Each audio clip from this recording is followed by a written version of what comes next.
자, 안녕하세요, 여러분. 네, 반갑습니다. 밥TV 최병곤 대표입니다. 오늘 복귀를 할 종목은 미래에셋 제호호 스펙인데요. 그 스펙이라는 이제 종목에 대해서 잠깐만 좀 설명을 드리자면은, 사실 이게 생소하신 분도 있고 잘 아시는 분도 있을 텐데요. 쉽게 말하자면은 하나의 펀드를 종목화 시켜놨다라고 보시면 되겠습니다. 그 투자자로부터 이제 자금을 일정 부분 모집을 해가지고 그걸 가지고 일정 기간 동안 특정 기업의 인수합병을 노리는 목적을 가지는 펀드입니다. 보통은 이제 3년간 그 기간을 가지게 되고요. 3년 동안 기업의 인수합병을 노렸을 때 성공을 하게 되면은 그 기업을 이 지금 스펙이 상장되어 있으니까 이걸 통해서 우회 상장을 하고 이름을 바꿔서 이제 본 상장을 하게 됩니다. 장점은 역시 까다로운 상장 절차를 밟지 않아도 되기 때문에 기업으로서는 쉽게 상장을 할 수 있는 효과가 있고요. 스펙 자체는 어쨌든 상장을 시키면서 주가 상승이나 여러 가지 이득을 보게 되죠. 3년간 그렇게 투자를 하게 되고 보통은 이제 3년 지나면은 인수합병에 실패했을 경우에는 그냥 그 청산을 해서 수익을 그 금리 수준의 수익을 나누어 주게 됩니다. 그렇기 때문에 보통은 큰 손실을 보는 게 없어요. 그래서 대부분 스펙 종목은 인수합병 되기 전에는 대부분 2,000원권에서 큰 변화 없이 계속 옆으로 기다가 인수합병이 본격화되면 주가가 움직입니다. 그래서 2,000원 아래로는 잘 안 내려가는 좀 안정적인 투자 수단이 되겠죠. 근데 우리 같은 경우는 이제 그런 식으로 갔을 때는 굉장히 답답하고 거래가 이루어지진 않기 때문에 그런 식의 장기 투자는 별로 할 이유가 없고요. 단기적으로 이제 매수가 들어와서 급등을 할 때, 지금처럼 보시다시피 이렇게 급등을 하잖아요.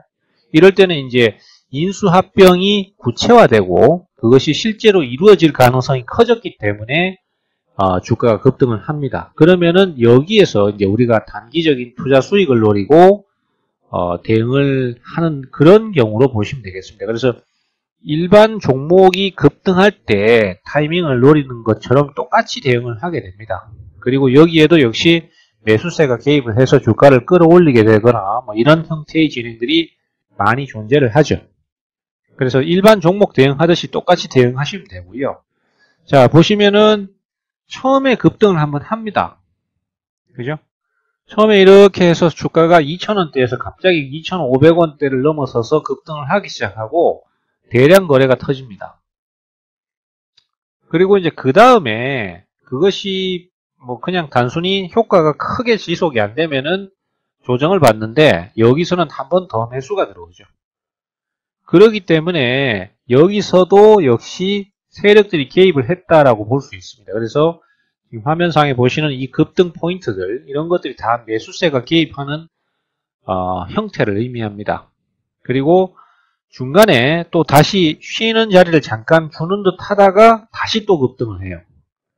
그래서 우리가 이제 연속적으로 이렇게 상승할 때 추격 매수를 해서 수익도 낼 수는 있겠지만은 그러한 대응보다는 우리가 보통 이제 이렇게 급등을 하고 매수세가 개입을 하면은 조정시 이 매수세를 확인을 하고 그 다음에 조정시 매수를 하게 되는데 지금 이 종목의 경우에는 자, 그 다음에도 또 급등을 하죠. 그리고 이제 눌림목 시에 매수를 하는데 제가 어제나 그 전에 설명드렸던 뭐 급등주들 같은 경우는 길어야 조정이 3일 뭐 아니면은 4일 요 정도 조정받고 다시 반등하고 이랬는데요. 이 경우에는 조정을 굉장히 오랫동안 받습니다. 제가 오늘 얘기 드리려는 핵심 궁극적인 목적은 우리가 이제 이론적으로 매수를 하고 타이밍을 잡고 이런 건 다 좋습니다. 좋고 대응을 하면은 다 좋은데 원하는 대로 딱 예상된 대로 진행을 해주면은 주가가 어려움도 없고 제일 쉬워요.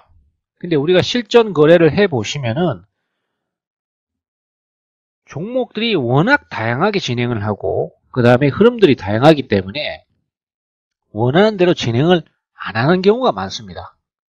그러면 그때서부터 이제 개인들은 멘탈이 흔들리게 되고 그 다음에 그 자리를 극복하지 못해서 결국 대응을 실패하게 되는데요. 제가 오늘 말씀드리려고 하는 것은 우리가 어느 정도의 주가 변동성에 대해서는 기술적인 대응으로서 풀어나갈 수 있습니다. 예를 들자면 분할 매수를 한다든지 아니면은 저점에서 매수한 것을 일부 반전이 나왔을 때 저점 매수분만 수익 실현을 하고 나머지를 끌고 간다든지 이렇게 해서 사고 팔고를 하는 형태로 대응을 풀어갈 수 있어요. 근데 사실은 그것만이 전부가 아니라 그 뒤에 더 넘어갔을 때 주가가 그 뒤에 예상을 했던 범위를 더 벗어났을 때 이때가 결국은 이제 어려워지는 것이고 투자자들도 개인 투자자들 특히 초보 투자자들이 거기서 실패를 하는 것이거든요. 그래서 결론은 이겁니다. 우리가 급등주를 거래를 해서 수익을 크게 노리고자 할 때는 항상 이것을 머릿속에 둬야 됩니다. 사기 쉽고 보유하기 쉽고 입맛대로 가주는 급등주는 없어요. 이론적으로 생각해봐도 그거는 악의가 맞는 말이에요. 왜냐? 모든 개인 투자자들이 다 주식을 사기가 쉽고 크게 고민 안 하고 들고 가기만 하면 수익 날 것 같으면은 모든 투자자들이 돈을 못 벌고 맨날 깨지는 이유가 있을 수가 없죠. 그렇지만은 실제적으로는 많은 투자자들이 급등주에서 도전을 했다가 실패하고 그 다음에 상황에 대해서 어려움을 극복하지 못하고 결국 포기하게 됩니다. 그거를 넘어서야지만이 결국은 수익을 낼 수 있는데 제가 오늘 말씀드리는 것도 그 부분이에요. 어느 정도 조정을 받는 부분까지는 기술적 대응으로서 풀어갈 수 있는데 그것만으로는 부족한 부분이 분명히 존재한다는 거죠. 그 다음에는 결국 멘탈 싸움이에요. 즉 개별주들 같은 경우는 수익을 낼 때 한 번에 오를 때 30%에서 50%씩 급등을 합니다. 2차 상승에서도 역시 마찬가지로 그만큼 급등을 해버려요. 그 대신에 반대급부로 조정을 받을 때도 기본적으로 20, 30%씩 그냥 빼버려요. 이 각오를 하지 않고 종목에 대해서 접근을 했을 때 투자자들이 이율배반적인 행동을 많이 하는데 수익이 나는 것은 개별 급등주가 수익 나는 만치 수익을 원하면서 조정을 받을 때는 대형주만큼 조정을 받기를 바라요. 그렇기 때문에 그 멘탈이 안 돼서 결국 개별주들이 조정을 받아버릴 때 그걸 극복하지 못하고 무너져 버리는 경우가 많습니다. 그래서 조정 시 분할 매수 대응을 하다가도 어느 정도 선까지를 이탈해 버렸을 때 결국 개인들의 멘탈이 부서질 때 그때를 잘 극복해야 되고 그것을 버티기나 뚝심으로 밀어붙일 줄 알아야지만이 결국 수익을 낼 수 있습니다. 자, 지금 이 스펙 종목도 지금 사각형 친 자리 이런 자리가 매수세가 개입한 것이 확실합니다. 그죠? 그러면 그 뒤에 주가가 이렇게 진행을 한 다음에 조정을 받을 때 매수를 해야 되는데 자, 여기서 빠지는 타이밍이 이제 나오기 시작하고요. 그 다음에 다시 반등 포인트가 잡히기 시작하는 이 지점부터 옆으로 기기 시작하면은 여기서는 이제 다양한 형태가 나타나요. 여기서 바로 급등하는 개인 투자자들이 손을 아예 댈 수도 없을 만큼 연속 급등을 해버리는 경우도 있고 그 다음에 충분히 조정을 거치고 올라오는 경우도 있습니다. 그런데 바로 올라가는 경우가 발생을 하기 때문에 충분히 조정을 기다려서 매수를 할 수가 없죠. 여기서도 그냥 매수 타이밍을 일단 노려봐야 돼요. 다만 여기서는 한 번에 매수를 다 하는 것이 아니라 조정이 더 주어질 경우를 대비해서 일부만 매수를 하는 것이죠. 그렇게 대응을 가야 됩니다. 그리고 그 다음이 문제인 거예요. 그 다음에부터 계속 조정을 받습니다. 이 종목이 계속 바로 반등 포인트를 잡아줄 것이다 라는 기대감을 갖고 대응을 했지만은 그 이상 연속 상승이 안 나오고 그때부터 조정을 계속 받아요. 자, 지금 보시면 이렇게 조정을 길게 받는데 여기서부터가 이제 멘탈이 무너지는 거예요. 대부분.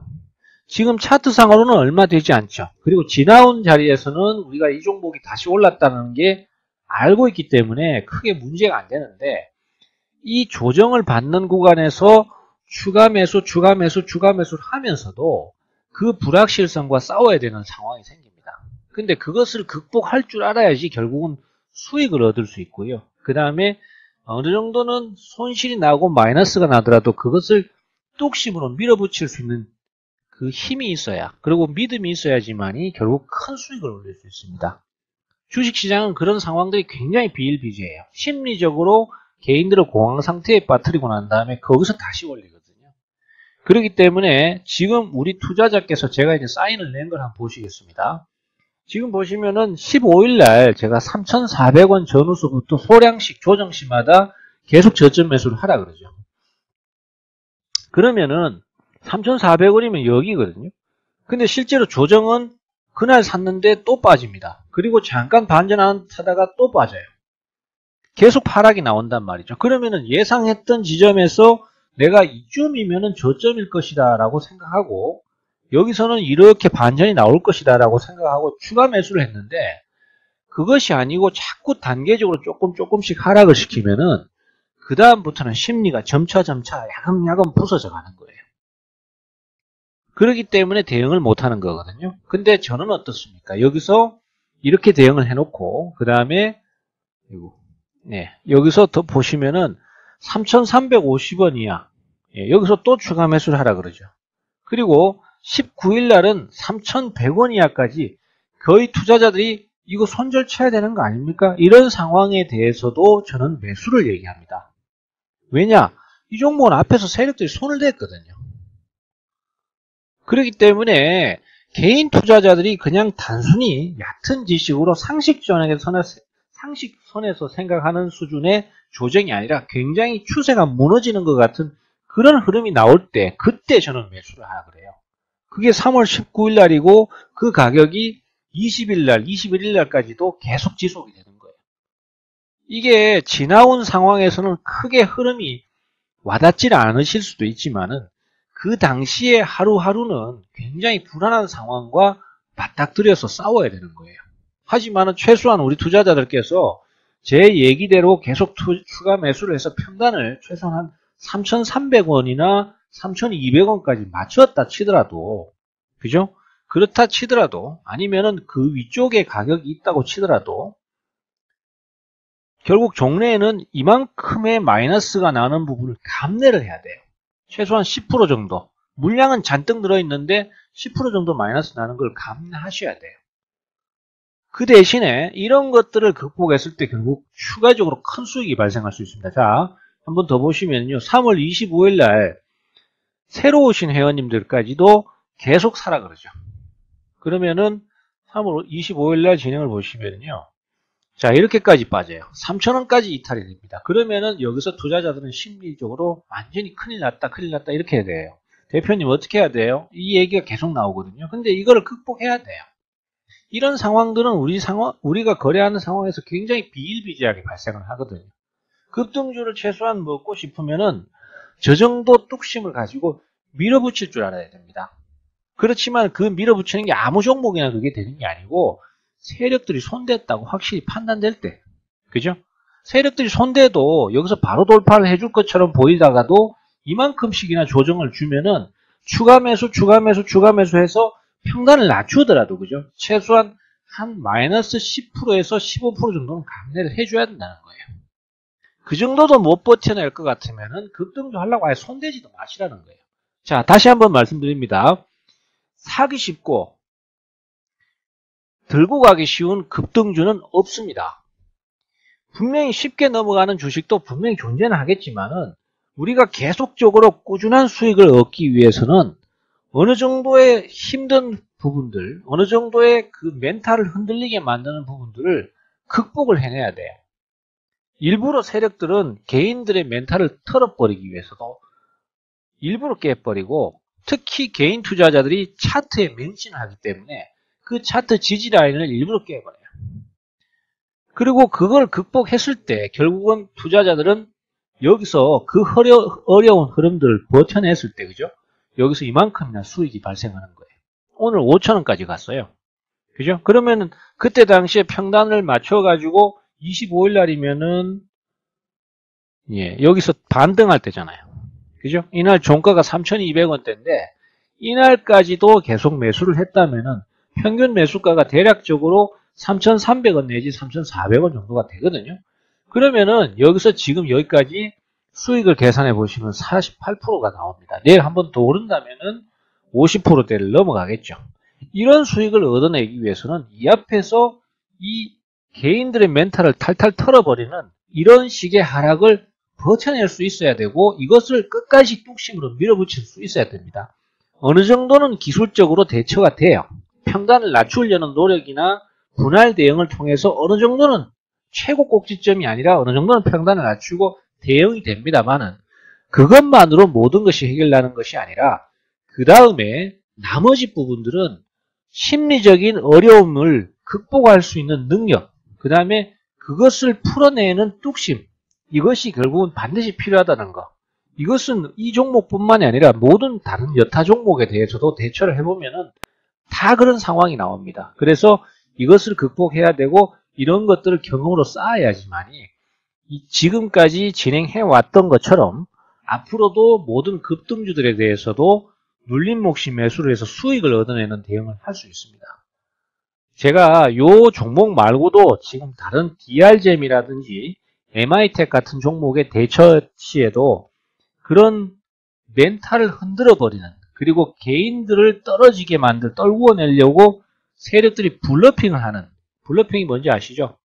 우리 포커 칠 때 돈으로, 그죠? 상대방의 패를 안 보고도 기를 죽여버리는 거예요. 주식에서도 그런 상황이 많이 나와요. 매수세들이 개인들이 많으면 귀찮으니까 일부러 종목을 하락을 시켜서 가격을 죽여놓고 개인들이 손절치게 만든 다음에 거기서 한 번에 확 당겨 올려버리는 그런 형태의 진행이 많아요. 그런 상황들을 제가 계속 설명을 드리겠습니다. 자, 지금 한번 보십시오. 개인 투자자들이 차트를 얼마나 맹신합니까? 여기서 지금 5일선 깨졌죠? 그 다음에 11선 깨지니까 지지받는 것처럼 보이다가 여기서 깨버리니까 개인들이 멘탈이 탈탈 털려버려요. 다 손절친다고. 근데 여기가 들이대야 되는 자리거든. 여기가 언제입니까? 3월 21일이죠. 근데 저는 여기서 19일 날도 저점 매수, 21일 날도 물론 문자 보낸 건 없습니다만은 당연히 저점 매수였습니다. 3,000원 이하에서도. 그래서 이런 부분들을 극복해야지만이 추가 수익을 얻으실 수 있습니다. 자, 일단 뭐 그 뒤에 진행은 어쨌든 이렇게 계속 유지가 됐고 결국은 밀고 와서 결국 중간에도요. 이거 팔고 싶은 충동이 엄청 많이 생겼어요. 수익으로 가고 본전으로 가고 수익으로 가고 하니까 여기서 팔아야 됩니까? 더 들고 가도 되나요? 이런 질문들이 굉장히 많았는데 그걸 끝까지 극복하고 결국 시세 한번 터집니다. 거래 한번 터집니다. 해서 돌파가 나온 거죠. 그리고 지금 여기에 도달한 거죠. 예, 자, 그래서 다시 한번 말씀드리지만은 어느 정도의 매수세를 파악하고 그 다음에 저점 분할 매수를 통해서 풀어나갈 수 있는 부분이 분명히 있습니다. 하지만은 그것만 가지고는 저러한 급등주들을 절대로 챙길 수가 없어요. 그 나머지는 자기의 분석을 믿는, 그리고 그것을 저점 매수로 기회로 활용할 수 있는 그런 뚝심과 그 다음에 밀어붙이는 에너지, 이런 것들이 없으면 대처가 안 되기 때문에 그런 것들을 많은 복기나 경험을 통해서 쌓아나가는 것만이 유일한 해결책이다라는 거 다시 한번 말씀드립니다. 다른 종목에서도 제가 다른 예를 통해서 많이 설명을 드릴 테니까 앞으로도 기대를 해 주시기 바랍니다.